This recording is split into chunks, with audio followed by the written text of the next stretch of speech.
أعوذ بالله من الشيطان الرجيم بسم الله الرحمن الرحیم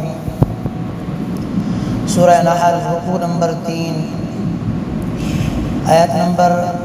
22 سے لے کر 25 تک۔ إلهكم إله واحد فالذين لا يؤمنون بالآخرة قلوبهم منكرة وهم مستكبرون لا جرم أن الله يعلم ما يسرون وما يعلنون إنه لا يحب المستكبرين وإذا قيل لهم ماذا أنزل ربكم قالوا أساطير الأولين ليحملوا أوزارهم كاملة يوم القيامة ومن أوزار الذين يضلونهم بغير علم ألا ساء ما يزرون۔ معزز سامعین، اللہ جل شانہ نے گزشتہ آیات کے اندر یہ بات ارشاد فرمائی تھی کہ جو لوگ اللہ کے علاوہ جن دیوتاؤں اور بتوں کو پکارتے ہیں حالانکہ وہ کچھ بھی پیدا نہیں کر سکتے، وہ خود مخلوق ہیں، فرمایا کہ وہ بے جان ہیں، مرے ہوئے ہیں، ان میں کوئی زندگی نہیں ہے۔ پھر بتلایا تھا کہ بے جان اللہ نے انہیں فرمایا، مفسرین نے فرمایا کہ بے جان اس اعتبار سے ہے یا تو دوامن بے جان ہے، دوامن مردہ ہے کہ لکڑی ہے، پتھر ہے، بت ہے، تو وہ ہمیشہ ہمیشہ کے لیے دائمی طور پر مردہ اور بے جان ہے،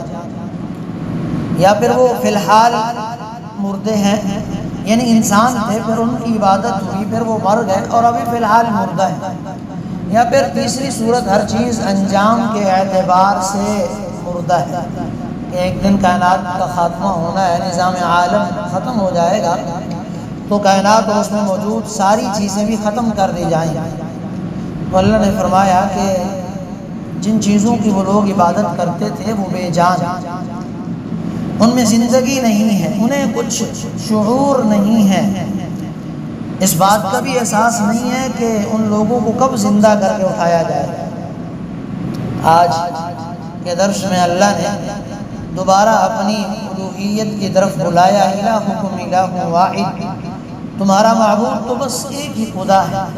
تمہارا معبود اللہ ہے، تمہارا کارساز وہی رب العالمین ہے، ہر مشکل میں کام آنے والی ذات اللہ کی،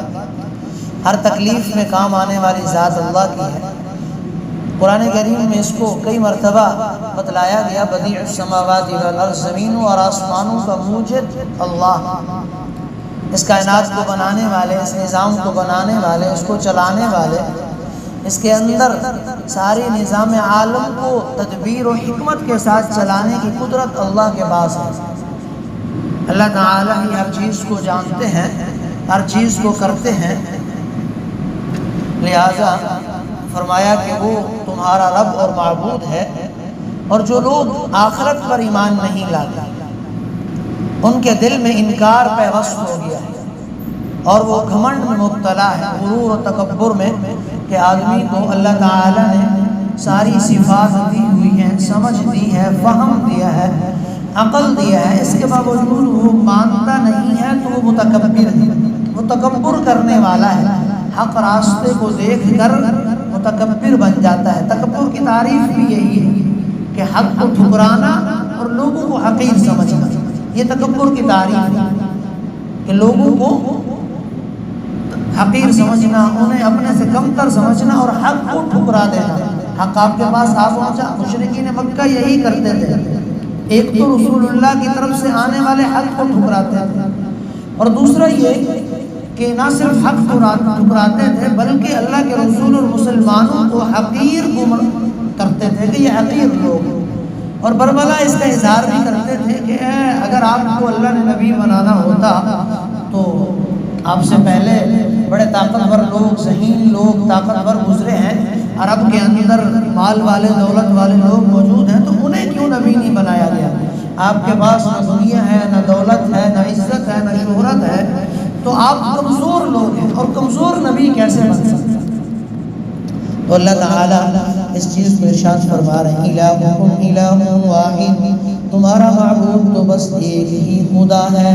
فالذین لا یؤمنون بالآخرہ، لہذا جو لوگ آخرت پر ایمان نہیں رکھتے، قلوبہم منکرہ، ان کے دل میں انکار پیوست ہو گیا، وہم مستکبرون، اور وہ گھمنڈ میں مبتلا ہے. لا جرم ان اللہ یعلم ما یسرون وما یعلنون، ظاہر بات ہے کہ اللہ وہ باتیں بھی جانتا ہے جو وہ چھپ کر کرتے ہیں اور وہ بھی جو علن اعلان کرتے ہیں. انہ لا یحب المستکبرین، وہ یقیناً گھمنڈ کرنے والوں کو پسند نہیں کرتا، انہیں ضرور اس کی سزا دے گا، اور اس کے لیے آخرت کا وجود ضروری ہے جس کا انکار نہیں.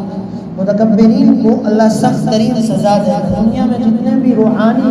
مرض ہیں ان سب سے برا مرض تکبر ہے، اور اللہ تعالیٰ کا تکبر کسی بھی درجے میں پسند نہیں ہے. خود حدیث قدسی ہے اللہ تعالیٰ کی، بخاری اور مسلم کی متفق علیہ روایت ہے، الکبر ردائی، تکبر میری چادر ہے، اور فرمایا جس نے میری چادر اتارنے کی کوشش کی میں اس کو تباہ و برباد کر دوں. اور بھی کئی حدیث میں تکبر کی مخالفت اور مذمت وارد ہوئی ہے. رسول اللہ صلی اللہ علیہ وآلہ وسلم متکبرین سے نفرت فرماتے ہیں، اور آگے فرمایا کہ متکبرین کیا کہتے ہیں، وَإِذَا قِيلَ لَهُم مَاذَا أَنزَلَ رَبُّكُمْ، اور جب ان سے کہا گیا کہ تمہارے رب نے کیا بات نازل کی، قالوا، وہ کہتے ہیں، اساطیر الاولین، گزرے ہوئے لوگوں کے افسانے. قرآن کریم سے متعلق مشرکین ہمیشہ یہ کہتے ہیں، بلکہ نضر ابن حارث تو فارس اور روم کے قصے اور کہانیوں والی کتابیں لے کر آ گیا تھا، اور کہنے لگا کہ تمہیں تو محمد صلی اللہ علیہ وآلہ وسلم ایسی باتیں سناتے ہیں جن کا وجود نہیں ہے، آؤ میں تمہیں روم اور فارس کے قصے سناؤں، ان کی باتیں سناؤں، اور وہ لوگوں کو اسلام العاب میں مبتلا کر دیں. يحملوا أوزارهم كاملة يوم القيامة، ان باتوں کا نتیجہ یہ ہے وہ قیامت کے دن خود اپنے گناہوں کے پورے پورے بوجھ بھی اپنے اوپر لا دیں گے. ومن اوزار الذين يضلونهم بغير علم، اور ان لوگوں کے بوجھ کا ایک حصہ بھی جنہیں یہ کسی علم کے بغیر گمراہ کر رہے ہیں. یعنی اللہ کے کلام کو افسانہ قرار دے کر انہوں نے جن لوگوں کو گمراہ کیا تو ان کے گناہوں کا بوجھ بھی یہ لوگ اٹھائیں گے جو ان کے زیر اثر آ کر رہ گئے. اس لیے حدیث میں اللہ کے رسول نے فرمایا کہ ہر قتل ہونے والا شخص جب بھی قتل ہوتا ہے تو قتل کرنے والے قاتل کا گناہ آدم علیہ السلام سے سب سے پہلے بیٹے قابیل کو ملتا ہے، اس لیے کہ اس قتل کی ابتدا اس نے کی تھی. آدمی جو بھی بری رسم ایجاد کرے گا، بدعت ایجاد کرے گا، گناہ ایجاد کرے گا، تو قیامت تک اس کے ساتھ جتنے بھی اور لوگ ہوں گے وہ سارے اس گناہ میں شریک رہیں گے، اس کا گناہ اس پہلے کو بھی ملے گا. الا ساء ما یزرون، یاد رکھو بہت برا بوجھ ہے جو یہ لاد رہے ہیں. دنیا کے اندر تو آدمی کو سمجھ میں نہیں آتا، وہ ہر چیز کو ایک نئے انداز میں پیش کرتا ہے، اور کئی لوگ اس کے پیچھے چل کے گمراہ میں مبتلا ہو جاتے ہیں، فتنوں میں مبتلا ہو جاتے ہیں. تو فرمائیں ان سب کے گناہوں کو اٹھائے گا. یہ بڑا برا بوجھ ہے، ایک غلط بوجھ ہے جو وہ اٹھائے گا. اور اس کے بعد اس چیز کی کوئی دلیل نہیں تھی، کوئی علم بھی نہیں تھا، بغیر علم کے بغیر دلیل کے اس نے ایک گناہ کیا اور لوگوں کو اس پہ اکسایا، اور لوگوں کو اکسانے پر بھی اس کے پاس کوئی دلیل نہیں تھی، بلکہ گناہوں کے زیر اثر ہمیشہ ہمیشہ وہ چلتے رہے، اور بالآخر کار وہ سزا کے مستحق ہیں. دعا کریں کہ اللہ تعالی ہم سب کو عمل کی توفیق عطا فرمائے.